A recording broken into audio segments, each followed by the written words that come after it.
Hyderabad gadget विरोधातील याचिका फेटाळल्यानंतर मनोज जरांगेंची प्रतिक्रिया समोर आली आहे। आमचा न्याय देवतेवर विश्वास असल्याचं जरांगेंनी म्हटलंय। गोरगरिबांच्या बाजूने न्याय देवता उभी राहते। सरकारनंतर गोरगरिबांचा आधार न्याय देवता आहे। सरकारला त्यांची बाजू भक्कमपणे मांडावीच लागणार असे ते म्हणाले।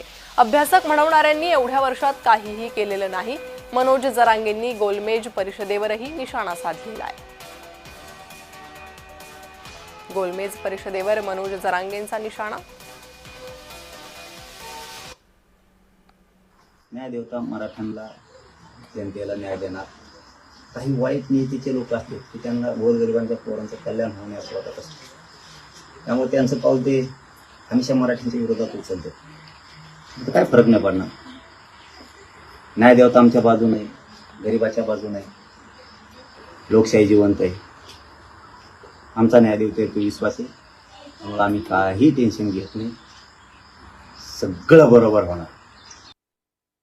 आणि माझ्या समाजावर आमचा दोघांचा एकमेकावर पक्का विश्वास, आज ना उद्या होणार।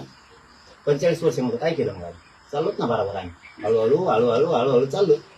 काही लोकांनी नुसते बोलले ज्ञानी येतं, हुशार येतं, अभ्यासक येतं, थोडं नाही दिलं, उली नाही दिलं, सरसकट नाही दिलं। आणि कसं पण दिलं समाजाला म्हणून देणार मी बरोबर करतो। मी फक्त मराठीने रेटून खायचं आणि झोपायचं, टेन्शन घ्यायचं नाही। मी आहे गैरसमज पेशंटकडे ध्यान द्यायचं नाही। आमचा न्याय देवतेवर विश्वास असल्याचं जरांगेंनी म्हटलंय।